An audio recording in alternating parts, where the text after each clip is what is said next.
And in the house with me, I have two people who are going to be talking to us about Children's Day celebration. The first person is Reverend Isaac Oluwole Newton-Wusu, the Director of Stephen Center International, Nigeria. Good morning, sir. Good morning. You're welcome, sir. Beautiful to be here again. All right, you're welcome, sir. Thank and you. Of course, we have Michael Schadt, all the way from America. He's German and Italian. All right, what is American? All right, good morning, Mike. Good morning. You're welcome. Thank you for having us. All right, thank you for coming too. All right, now, Reverend Isaac Newton-Wusu, let's talk about Children's Day. Why Children's Day? Because children are supposed to be the bedrock of any nation, the hope, the aspiration that any nation will always depend on. Because whatever happens, the children will come. All right. Tomorrow, and so beautiful that the world is also thinking about them, the nations thinking about children.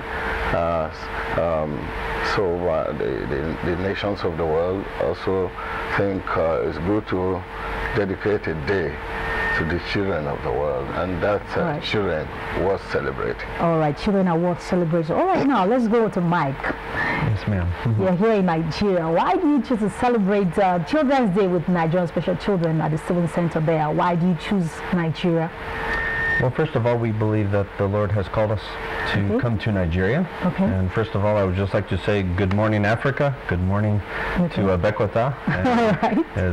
So the Lord has called us. I have come to your country not to impose American tradition, but to wear your clothes, to eat your food, and to celebrate with the people.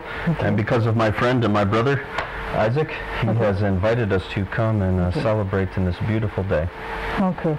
Now, let's look at the Stephen Center. Now, I have over 300 children, and this year, 2011's Children's Day.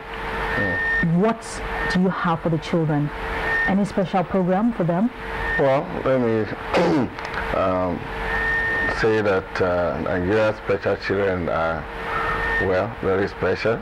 But I must tell you, not because they are physically challenged, but because they lost one or both parents in various religious riots in the country. And the children has been increasing in the city of Abeokuta here, attending their hostel for nursery, primary, and college. And this year we are happy in July 26. On July 26, about 20 of them will be passing out again, seeking their way to various universities. We are very grateful to Nigerians, to people who are concerned, who has been of help in one way, a little way, to make sure the past one are able to find their way to university, about 4 of them. Wow, that's a wonderful one. Especially, let me say a big thank you to Olabisi Onabanjo University, who are able to host some of these children in their institution. Well, it's been so beautiful with the children, especially in the state here. Okay, all right. Okay, now, my question is to you. I know that you've come to see the Nigerian Special Children and we invited you. Besides that, why are you here in Nigeria? Well, we look upon Nigeria as an opportunity that, because through the government and other organizations, the need is still great. All right. And we believe that because of the call of the Lord to us to come and to help, we're a nonprofit organization. And so we are not here for the profit of gain. We are here for the profit of people. All right. And so we believe that there are many pockets throughout Nigeria that there is great need. And we know the one in the scriptures who's able to meet that need. And so we represent him in coming to Nigeria. So we do not have all the answers, but we know the one who does, who has the answer. And so we are just very thankful that the government of Nigeria has permitted us visas to continue to come into this country so that we can continue to bring help and hope to those who are hopeless. All right, bring help and hope to those who are hopeless. All right, here's at home. We've been talking with Reverend Newton-Wusu, and of course we have Michael Schadt, all the way from the United States of America, talking to us about Children's Day and what they do in their non-profit organization. All right, now, Reverend Newton, let's look at the NSC, the center now, Nigeria Special Children's Center. So how do you manage to cope with these children? Because I know children are a handful. How do you manage them?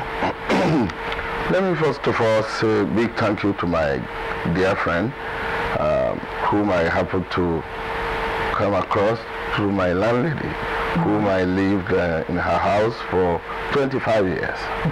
And she developed a lot of interest in what we do and kept on introducing people like Michael. Wow. The last time Michael was here at Stevens Center, he brought a team of 8 people. And they came with eyeglasses to the children and the community children, and they are looking at me up there, a lot of them that have benefited. And this time around, he came around with 18 young people. 18 of them? 18 of them, students. And yesterday we had a very big party for the children at Stevens Center, right there, dancing with popcorn and ice cream. We had a very, very good one. Well, it's a big opportunity, especially when, we don't just want to say that people around the world are coming to Stevens Center. We want to appreciate our people too, who are coming, and want to encourage you to take this beautiful opportunity of the day to visit centers where children are being taken care of. It's a very, very great opportunity, a lot of challenges, especially with our own kind of children. Children who saw their parents being killed in their presence. Wow. So how do you manage the trauma of these kids? Yeah, that's just something that we are able to manage with the grace of God, because this thing has to do with the mind of children. Children who sometimes hide behind the curtain and keep on crying. And you ask them, why are you crying? He said, well, big uncle, because I was just thinking about the past. Wow. And that's a very horrible one. A very horrible one. It takes the grace of God to sustain such children, and he has been taking care of them. You are really doing a great work. Now, Michael, let's look at your non-profit organization. I see it as a mission work. Now, how do you get money to fund what you're doing? Or is it by personal contributions, or you write to your government to give money and all that? Well, for that, we are very grateful for many businesses in the United States, for many churches in the United States, and individuals who, number one, they understand what we do, and number two, they believe in what we are doing, that we are seeking the profit of many, that many be saved. And so we're very grateful to the many donors. We do not receive any government assistance. So this is all through individuals, churches, and businesses, which we are very grateful for.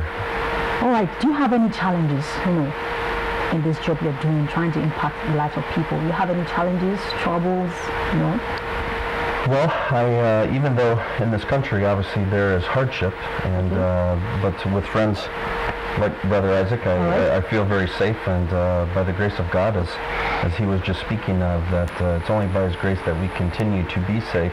So I would say that perhaps the greatest challenge is to expose people from the United States to the work in Nigeria. For example, a team of doctors came and nurses came to do the eye clinics and medical help the last time, and now we have 18 young people who have come, college students. So regardless of the reports of what they hear of some of the difficulty in Nigeria, they're willing to come. So the challenge is for them to bring that report back to the United States. And tell them Nigeria is a very good country. It's a beautiful country. Thank you very much for saying that. All right, Reverend Isaac, let's just one or two things to the Nigerian children and people who are their guardians and their parents before we move on to the next segment. Well, first I think all I do is to give thanks to people. People have been very gracious to us. People who have time to come around. I could imagine a woman who worked in the prison service who came one time like that, and he looked for me and handed 2,000 to me in the envelope. They will ask, what can you do with 2,000? But that's what she has from her heart to these children. So we are very, very, very grateful to everyone that has been taking time, coming to see the children, to encourage them, to speak with them, and to this kind of people, we are deeply grateful. Thank you, Reverend. We've been talking with Reverend Oluwole Newton, and of course Michael Schadt, all the way from America. Let's take a break and we'll be back.